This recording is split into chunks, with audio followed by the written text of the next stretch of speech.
Somewhere on the southeast Afghan border to Pakistan, a group of 30 guerrillas load arms and ammo onto a few trucks. Their commander, ex-prosecutor Mirza Abdul Hakim, promises to take me to Herat.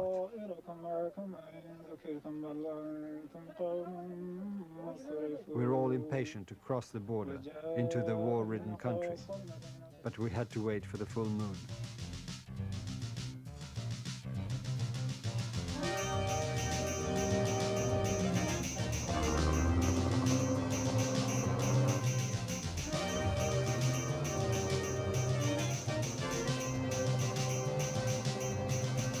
With all lights off, the trucks were forced on through the tough terrain.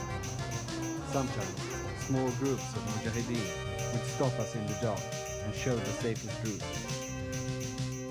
Driving through 3 nights, we passed just north of Kandahar.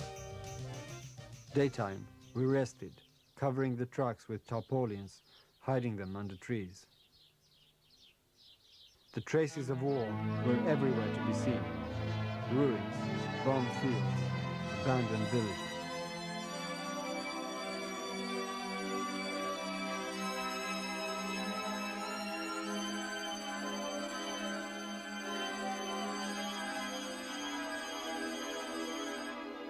As soon as nightfall came, we were on the move again. And around midnight, the 5th night, the drivers switched on all the lights and halted. We had reached Sangin on the Helmand River. Although bombed several times, this town is always stubbornly reborn as a key point for the guerrilla moving through the country. Here we meet Alauddin Khan, General Commander of Herat, on his way to fetch arms in Pakistan.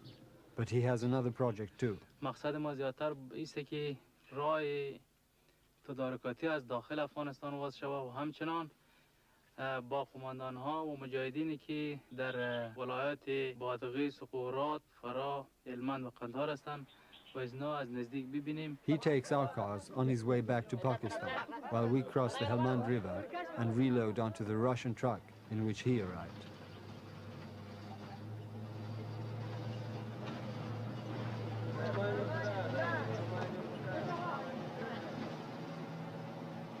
We pass a camp of refugees from the far north of the country and continue a day's drive north to the valley of Barmay.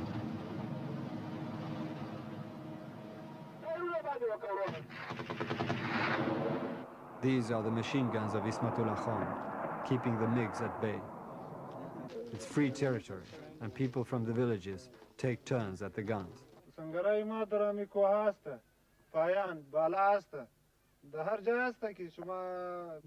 بین جنوب شرق که طرف کجکی است.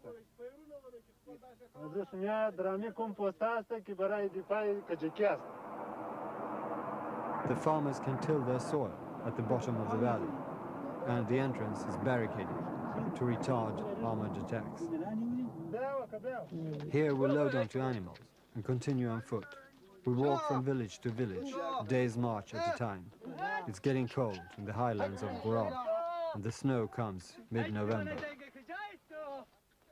Several of the men in our outfit have been recruited by force to the Soviet-controlled army. As soon as an opportunity appeared, they fled to the Mujahid side. Now they're on their way home.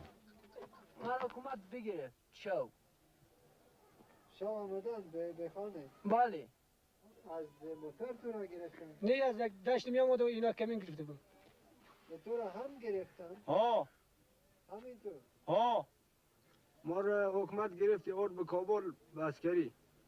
ما بیا آورد به پکتیا. چه کار اونجا کردی؟ اینجا عسکر کرد.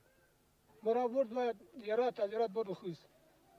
ما 13 برج عسکری کردیم، بعد از او گریختیم رفتیم پاکستان به مجاهد تسلیم شدیم. آسان بود گرفتن؟ نه گرفتن خب ما رو گیر کرد دیگه، ما خیلی پشت ما پیرو و گزمه زیاد میکرد، آخر 12 بجه شب بود گریختیم. بسیار مردم اینطور میگرن؟ بسیار میگرزم ها. من فرار کردم رفتم به طرف مجاهد تسلیم شدم. چه شد؟ آسان بود؟ نه سخت است، دست روز که گفته که آسان است. Every day we're given food and shelter, and the animals are fed, People come out to welcome us and see us off in the morning. The loyalty towards the Mujahideen is unmistakable.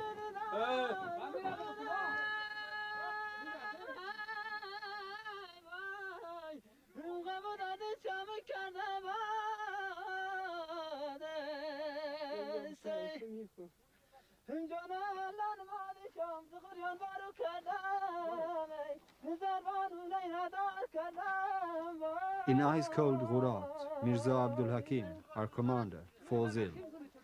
Our progress is retarded as he's too weak to walk, and on horseback he's frozen stiff after only an hour. At last we find a doctor in Nili.